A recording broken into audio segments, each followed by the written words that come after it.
Selamat pagi, salam sejahtera. Terima kasih karena bersama dengan saya di Nazlin Unity Channel. Mungkin Anda terkejut. Ramai netizen kata, MCA betulkah nak keluar daripada Barisan Nasional?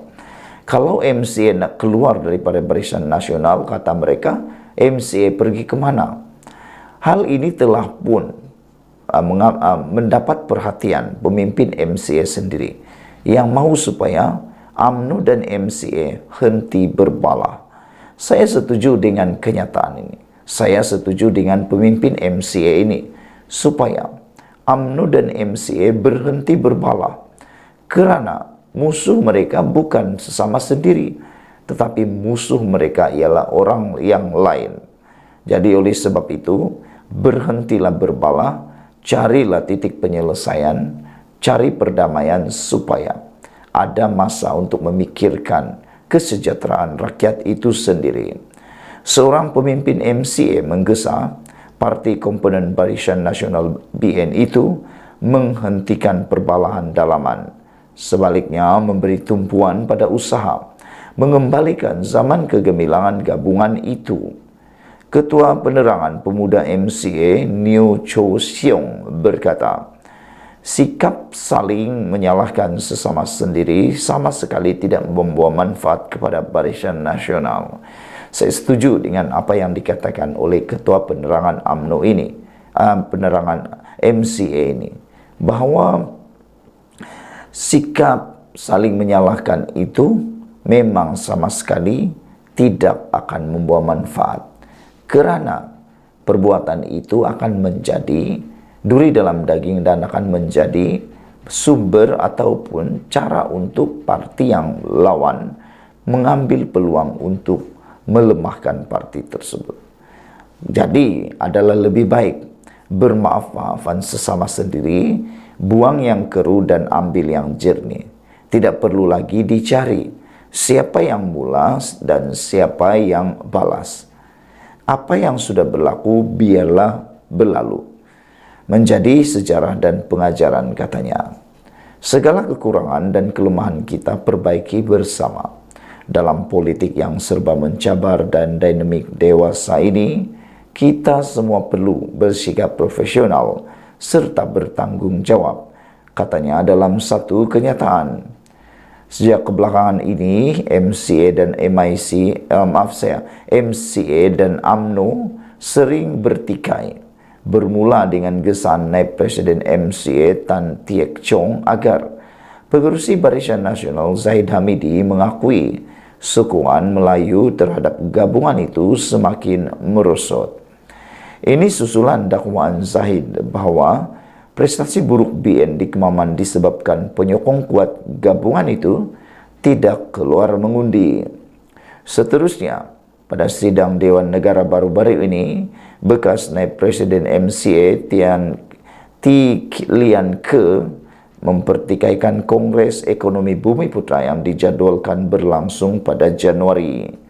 Sebagai respon, Ketua Pemuda UMNO Dr. Akmal Saleh mencabar Tan untuk turut menerima hakikat bahawa MCA juga kehilangan penyokong Cina dengan berkata, dengan ketara, selain memberi amaran kepada T supaya tidak menimbulkan isu perkauman, Neo berkata, BN perlu memberi tumpuan pada usaha membina semula keyakinan rakyat terhadap mereka sebelum PRU seterusnya. Jika kita sendiri berpecah belah dan saling bertikam lidah secara terbuka, bagaimana rakyat mahu kembali kepada kita dan yakin kepada kita untuk memaju serta hebatkan negara ini? BN merupakan gabungan paling lama memerintah negara, tetapi sokongan terhadapnya merosot sejak kehilangan kuasa buat kali pertama pada 2018. Malah pada PRU November lepas, gabungan itu hanya memperoleh 30 kerusi. Sekian dulu untuk kali ini. Jangan lupa tinggalkan komen Anda, tekan butang subscribe. Kita jumpa lagi. Bye-bye. Selamat pagi, salam sejahtera. Terima kasih karena bersama dengan saya di Nazlin Unity Channel. Ada ramai orang yang mengatakan bahawa pemecatan Isyam Jalil adalah tidak wajar. Ramai orang kata pemecatan tersebut akan membawa kesan yang buruk kepada UMNO dan khususnya Barisan Nasional. Ada juga partai-partai politik, terutamanya pembangkang, yang mengambil peluang menjadikan bahan pemecatan Isyam Jalil tersebut sebagai peluru bagi menembak UMNO Barisan Nasional, bagi mendapatkan peluang untuk menghentam dan cuba memancing para rakyat dan juga penyokong akar umbi UMNO bagi mempersalahkan, bagi cuba untuk mencari sasaran. Yang dipersalahkan kononnya ialah Zahid Hamidi dan kepimpinan UMNO itu sendiri. Paling teruk sekali ialah Zahid Hamidi yang dihentam habis. Kononnya keputusan itu adalah untuk mempertahankan dirinya. Namun demikian, saudara-saudara sekalian, Anda harus mendengar ulasan ini kerana ianya berupa penjelasan mengapa pemecatan Isyam Jalil itu adalah wajar. Memecat ahli yang tidak setia, tidak patuh kepada keputusan serta perlembagaan parti dan melawan presiden bukanlah sesuatu yang asing. Kalau Anda mengatakan bahwa UMNO ini suka-suka memecat ahli, suka-suka memecat kepimpinan, itu adalah nada yang salah. Itu adalah pendapat yang salah. Kerana sebenarnya memecat ahli yang tidak setia dan tidak patuh kepada keputusan serta perlembagaan parti dan melawan presiden sebenarnya bukan sesuatu yang asing. Dalam UMNO sebelum ini juga sebenarnya Tun Mahathir Mohamad, Tun Abdullah Badawi dan Najib Razak tidak terkecuali daripada melakukan tindakan yang sama terhadap mereka yang menentangnya.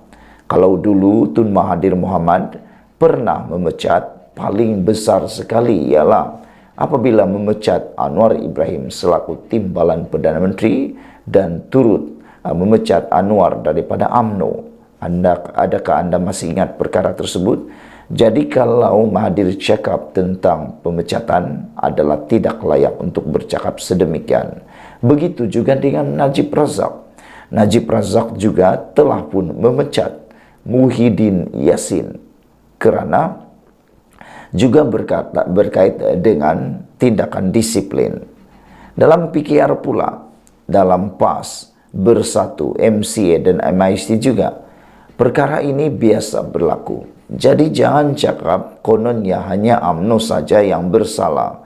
Lihat, yang lebih dahsyat lagi ialah parti pembangkang itu sendiri, komponennya yaitu Bersatu, yang mana paling teruk sekali Muhyiddin Yassin yang juga selaku presiden Bersatu malah pernah berani memecat Tun Mahathir sebagai pengerusi parti itu kerana semata-mata bertelagah dengannya.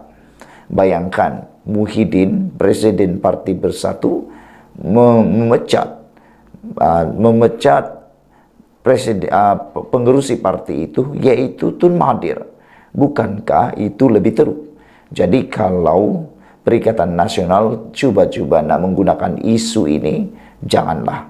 Kerana Muhyiddin pun pernah memecat pengerusi mereka sendiri. Pokoknya di sini ialah melawan presiden parti sendiri adalah perbuatan yang tidak selamat dalam mana-mana perjuangan sekalipun. Jadi, terimalah akibatnya. Semoga Isyam Jalil lebih dewasa dalam pemecatannya ini.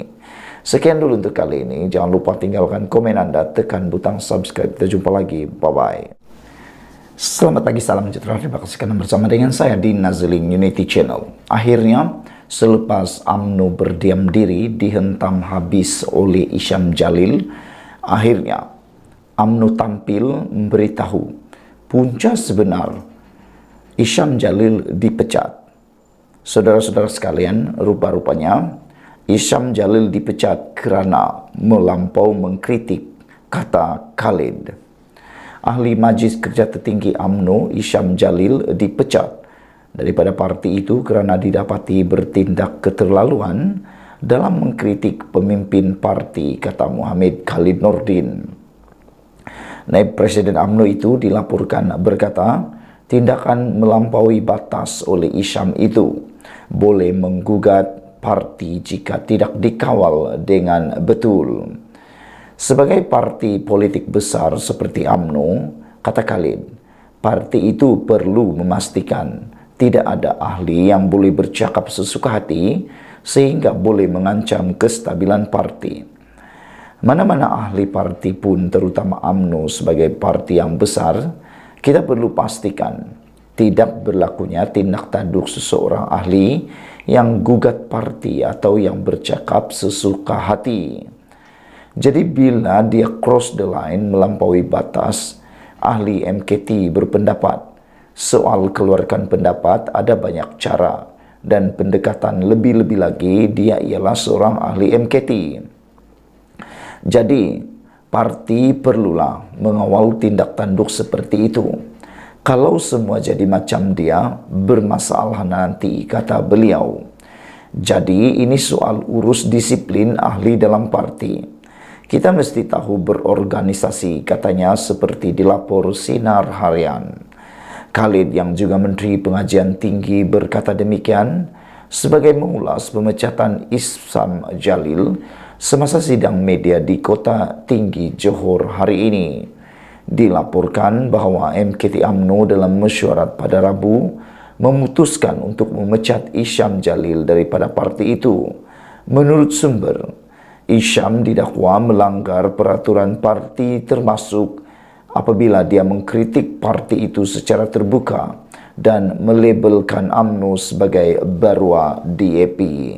Saudara-saudara sekalian, perkara ini memang amat mengejutkan kita semua kerana Ihsan Jalil merupakan seorang pemimpin besar MKT UMNO. Namun demikian, kita juga agak bersetuju dengan apa yang dikatakan oleh Muhammad Kamil Nordin ini, kerana sebagai seorang yang berorganisasi, kita harus mengetahui cara yang lebih tepat untuk mengkritik dan untuk menyampaikan pendapat dalam parti.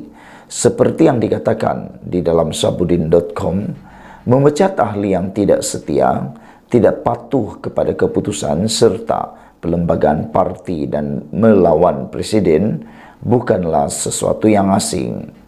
Dalam UMNO sebelum ini, Tun Mahathir Mohamad, Tun Abdullah Badawi dan Najib Razak tidak terkecuali daripada melakukan tindakan yang sama terhadap mereka yang menentangnya.